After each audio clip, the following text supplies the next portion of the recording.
Hey everyone, it's yours truly Baphomet, and I'm obviously doing my first video vlog, and thought I'd get out in nature, because that seems to be what most people would prefer to see in the background, I've noticed.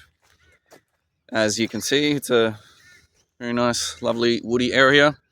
So today, for my first vlog, I just want to talk about things such as the subversion of Eros that is still ever present in our modern world. Even with when we have full research on it, we have plenty of research to know that pornography, promiscuity, and a bunch of other things are still, well, rather that we know that it's actually really bad for our mental health and all that other kind of thing, yet we are still engaging in these behaviors. OnlyFans is still quite large, and pornography is still like a massive booming industry, despite everything. And yet we know it's bad for us, but I think that doesn't really help, because we need to look at it through a different lens rather than just control it and put it in your pants, hey? Yeah, you should control yourself. Just don't go fucking. It's a bit, that's not helpful. It's not helpful at all. Just telling people it's a bit like when you tell an addict, sort of stop with the drugs and things like that.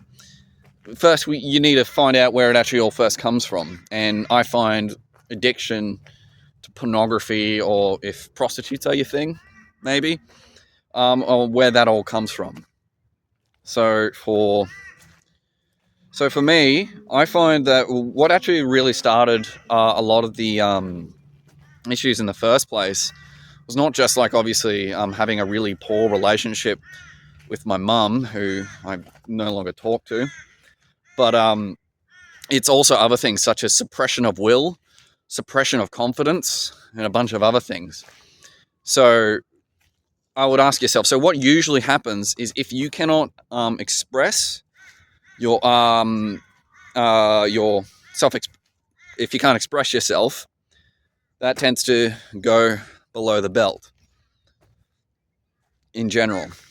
So if you're bored at school and you cannot do things that you would prefer to be doing, so this was sort of how it happened for me and many other men. I'm not ashamed to really talk about this kind of stuff because I know it's plagued a lot of men. But if you feel your creativity suppressed, or you're bored, or you feel like there's nothing else to do, what are you going to do? Usually you're going to start fucking pulling it, or you're going to start doing drugs or that kind of thing.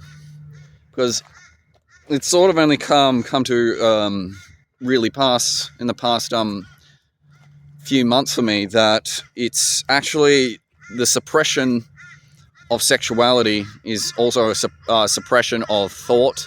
It's a suppression of everything, the intellect, the whole 9 yards. So when you think about it, let's just say you wanted to be a scientist, which I'm now finally studying, right? I wanted to be a scientist. And when I feel like I can't do that, I find ways to occupy myself. And that is probably what happens to most men as well. So there is also that to consider. Another thing is like if you've actually had a very bad relationship with your mother, like I have, what's going to happen is when you have taken, because your mother is your first point of reference of what a woman is, and this is what causes the recurring patterns to occur when you find partners and things like that. So, for example, my mum, she was she's an alcoholic, on antidepressants, unstable, chaotic, emotional whirlwind, and all that other kind of thing.